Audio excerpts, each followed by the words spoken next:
All right, 6.3, simplifying radical expressions. So sometimes we end up with these big radicals and we can actually break them down. And what our goal is going to be get what's underneath the radical to be the smallest number possible, okay? So we're gonna work through that here today to see what we can do there. We do have a couple of definitions. So our first one here, if we have the kth root of A times the kth root of B, that equals the kth root of A times B. And we actually looked at that in the last section when we split some things apart. We used that rule. We can go either direction because it's equals. So we go either way. We can either put it together or we can split it apart. Now we can do the same thing with division. So the kth root of A, let's put that as a root, divided by the kth root of B.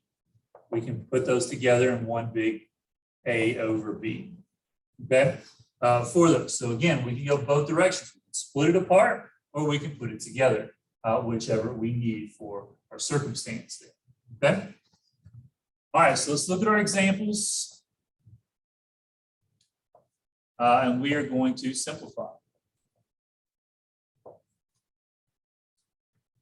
All right, square root of 24. Now, if we go put square root of 24 in our calculators, we're going to get like 4.9 something, something, something, something, something. Okay. And so we don't want that. We don't want a decimal. But we do want to see if we can break this down. Now, when it comes to breaking these things down, I highly recommend that you memorize your perfect squares. Okay. So when I say perfect square, for instance, 5 times 5 is 25. So 5 is a perfect square. All right. So the square root of 25 is 5. If you can recognize those pieces all the way up to 10, maybe even 15, that's going to help you go through these problems a lot faster and being able to break things down. Okay. That's what I want to do. I want to look for those things that are perfect squares. Okay. So here for 24, I want to do just that. I want to break that thing apart so that I have a perfect square times some other number.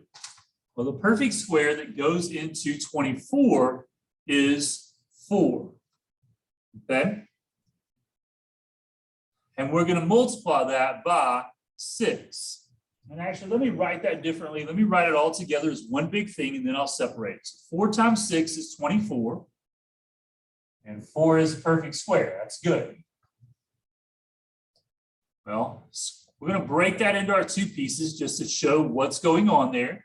So square root of 4 times the square root of 6. Well, we know the square root of 4 is 2. We do not know the square root of 6, so we leave it as a square root of 6. And notice this time I wrote that 2 a little bit bigger. It is 2 times. We don't have to put a multiplication symbol because it's given because they're right next to each other for those pieces. Now, 6 doesn't break down into a perfect square. All it has is 2 and 3, and those are not perfect squares. So this is our simplest version. Okay. All right. So let's look at another. Let's look at square root of 72. Now, sometimes there are multiple ones that we can see. So I'm going to kind of go in a smaller direction just to show you what happens if I don't get the biggest one on the first try. Okay. All right. So here's 72. Most of the times when we think of 72, we think of 9 times 8. Now, 9 is already a perfect square. I don't need to break it down anymore. I'll take that root in a moment. But 8 is not a perfect square, but I can break it down into a perfect square. So I can rewrite this one more time as 9 times 8 is 4 times 2. Okay. All right, now if I take those square roots, I'm not going to rewrite all those pieces. I'm going to do it underneath right here. Well, the square root of 9, that is 3. Square root of 4, that is 2. The square root of 2, I don't know, so it stays square root of 2. Then I've got to multiply things back together. So 3 times 2 is 6, and then square root of 2 for that one, okay?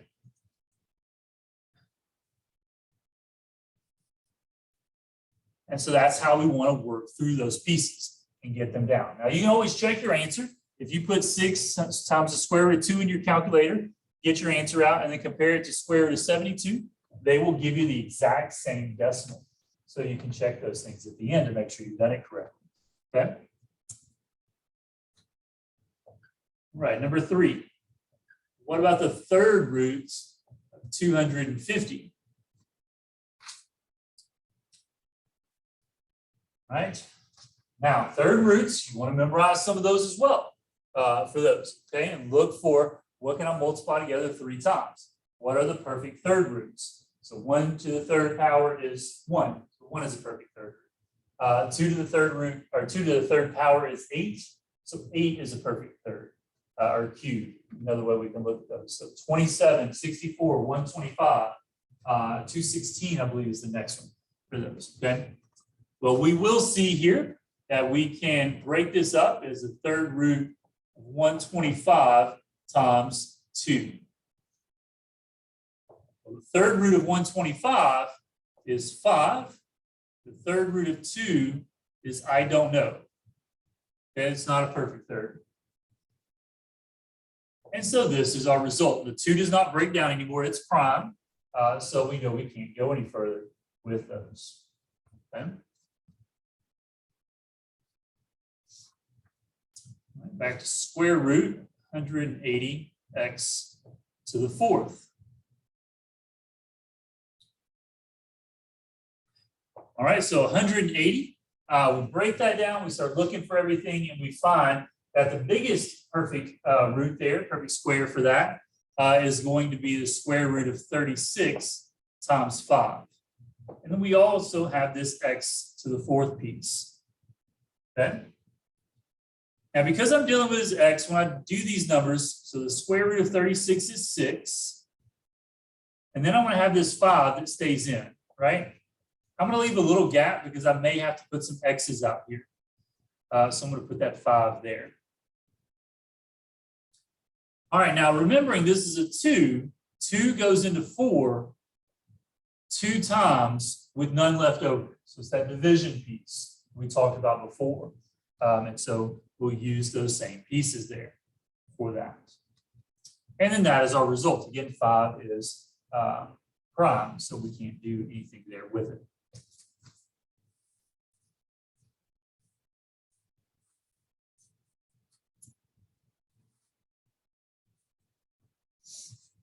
All right, so the square root of 32, a squared b.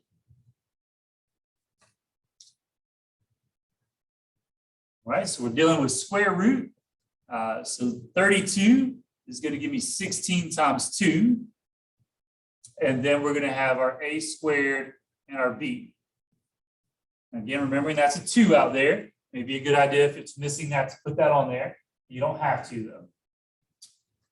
All right, so the square root of 16 is 4.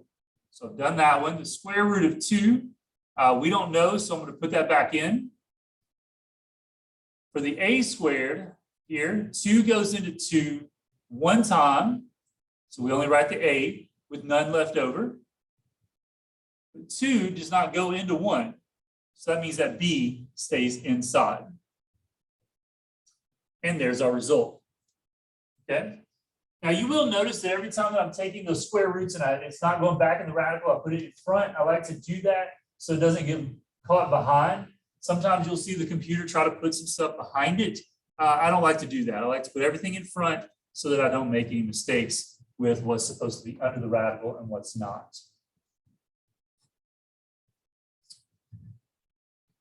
All right, let's look here. 4th root, 243, x to the 8th, and y to the 10th.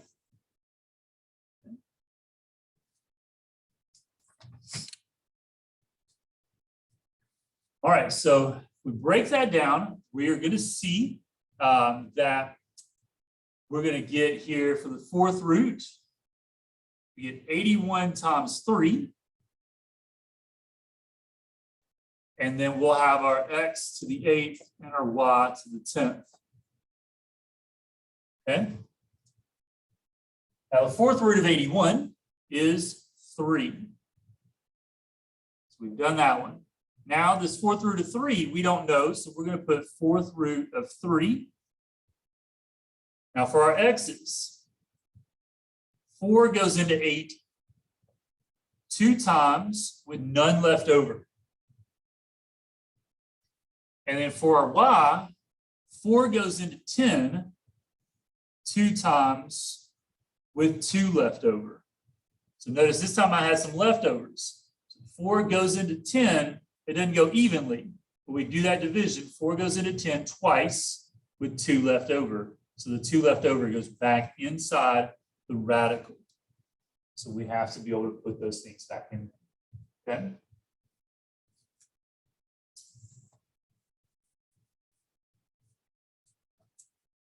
All right, number 7.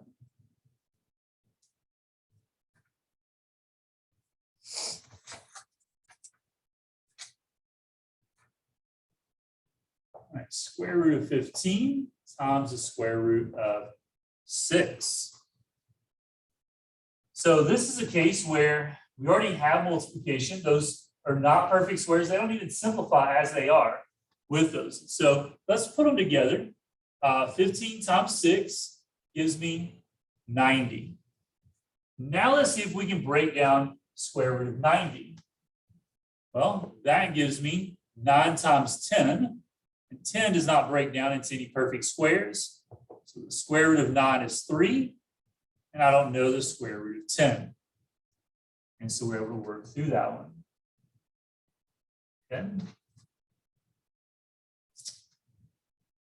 Third root of y to the 4th times the third root of 16y to the 5th. Now, again, we can break these down a little bit, but I'm going to wait on that because I see multiple y's. So if I go ahead and put them together through the multiplication, maybe I only have to break it down once. So I'm going to do it that way. Now we can put them together because they are the same root. We have that up here. They were the same root. So we can put them back together. And that's going to give me the third root of 16 y to the 9th on those, because multiplying, that means we add those powers there. Now for third roots, we can break that 16 into 8 times 2, and then we're going to have our y to the 9th. Well, the third root of 8 is 2. The third root of 2, I don't know. For my y, 3 goes into 9 3 times. Okay? So we get 2y to the third times the third root of 2.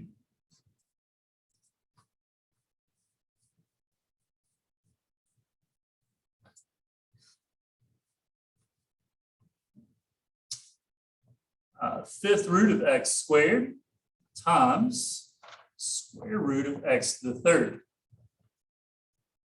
Now here we have to be careful. We want to start putting things together, but our roots are not the same. I have a fifth root and a square root, so we can't just put them together. In order to multiply, they have to be the exact same roots with those. So third root, square root, like we did those last problems. So since that's the case, I do notice we're dealing with only x's here. So I'm going to try to rewrite these as fraction exponents. So that's going to give me x to the 2 over 5 times x to the 3 over 2. Well, our base is the same, so that means that I can add those. So we get x to the 2 over 5 plus 3 over 2. And so through the math, 10, so 4 plus 15 gives me 19. So we get 19 over 10. But we are going to have to write this in radical form, because that's what we're doing here. We're simplifying radicals on these. So in radical form here, we're going to get the 10th root of x, but we got to be careful.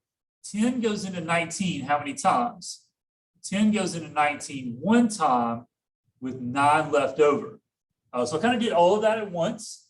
You could put in here as well, you could say this is the 10th root of x to the 19th, and then break that down to that piece. So if you need to do that, go ahead and do that. But since it's already in that division mode, we can say, hey, 10 goes into 19 one time with 9 left over. And this is a 10th root. Let me make sure it is written that way so it doesn't look like a power for those pieces.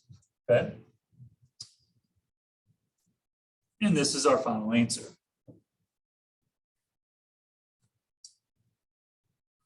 All right, so we've been doing multiplication. Let's look at division.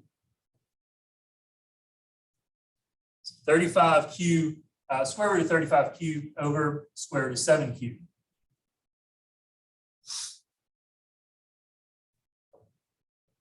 Excuse me. Something in here always makes me sneeze. All right, so we can put those back together using our second rule from our definitions. Well, this fraction we can actually reduce. The q's cancel out, and then 35 over 7 gives me the square root of 5. Well, I can't simplify that square root anymore, so that is our answer.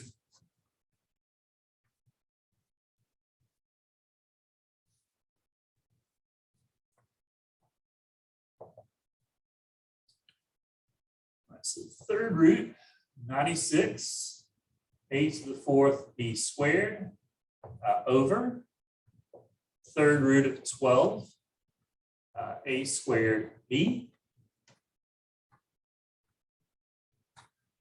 So again, we want to put those things together in one big fraction. So I'm going to go ahead and do that here. So third root, we have 96, a to the fourth b squared, 12 a squared b. So we can divide those. 96 divided by 12 is 8. 4 minus 2 is 2. 2 minus 1 is 1. Okay. So then we try to break down those pieces. Well, 8 is a perfect third. So that's going to give me 2. And then third root of a squared b for those. Okay.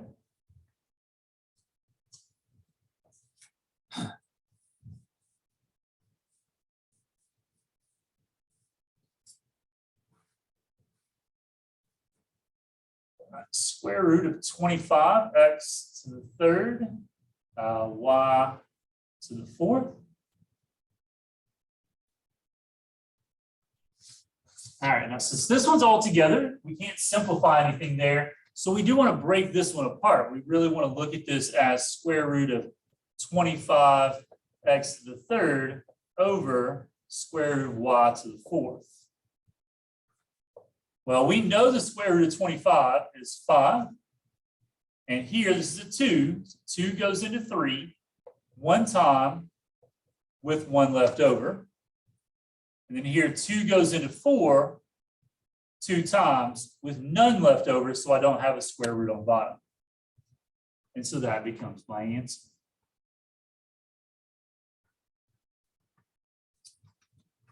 All right, let's look at one more of those style, and we'll be done here for today's third root of 81y to the fifth over x to the sixth.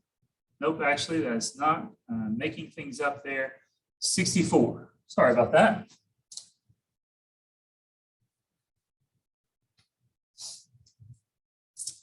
All right, so again, I do want to break those apart. So the third root of 81y to the fifth over the third root of 64. Now, 81 is not a perfect third, but I can break it into them. That's going to be third root of 27 times 3, and then y to the fifth. And then 64 is a perfect, I'm going to leave it for now so that I do all of them at the same time for those. All right, so the third root of 27 is 3. I don't know the third root of 3. 3 goes into 5 one time with 2 left over. And then the third root of 64 is 4. And so that becomes our final answer. Okay. So being able to break those things down, all about looking at those perfect roots, seeing what's happening there with them. Okay. So you want to make sure that you know those really well so you can do those pieces. There are some other methods. So if you need some help on those, breaking them down and looking for those certain pieces, make sure that you contact me so that we can see how to do those.